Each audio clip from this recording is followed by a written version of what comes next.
মরে যাব সবাই বিশ্বাস করেন তো কখন মরব শুধু এটা জানি না। নোয়াখালীর মানুষগুলো যদি জানতো বন্যায় আসলে মরে যাব, নোয়াখালীর জমিনে তারা থাকতো না।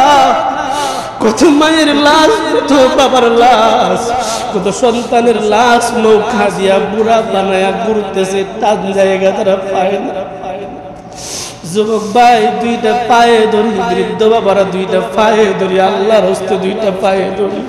মরব যেহেতু জানি, এখন না হয় আরেকবার মরতে হবে নিশ্চিত। ক্ষমতা আছে, ক্ষমতার বাহাদুরি দেখায়ও না। টাকা আছে, টাকার গরম দেখায়ও না। যৌবন আছে, যৌবনের গরম দেখায়ও না। সম্পত্তির গরম দেখায়ও না।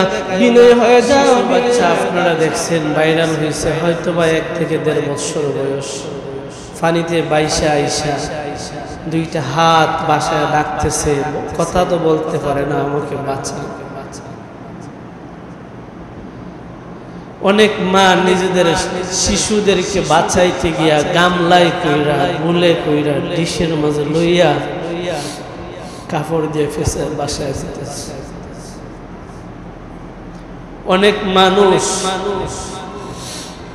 তারা তাদের আত্মীয় স্বজনদের লাশ কলা গাছের বুড়া বানাইয়া নৌকা দিয়া এলাকা ঘুরতেছে, কোথাও একটু টান যায় পাওয়া যায় কিনা, যে জায়গায় গেলে কমসে কম দাফন করা যাবে জায়গাটা। কাফন পরা এবার কাফন নাই, কমসে কম তো মাটি দেওয়া যাবে, জায়গাটাও পাইতেছে।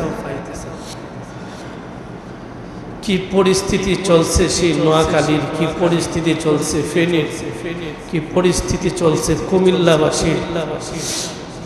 আমরা কমসে কম আল্লাহর কাছে অন্তর থেকে দোয়া করি, আল্লাহ এই বিপদগ্রস্ত মানুষদের তুমি আল্লাহ ছাড়া কেউ নাই, আমাদের তুমি আল্লাহ ছাড়া কেউ নাই। মাওলা তোমার কুদরতি পায়ে ধরি, দয়া কইরা সব বিপদগ্রস্তদেরকে তুমি কুদরতি ভাবে সাহায্য করো, হেফাজত করো। বলেন না আমিন।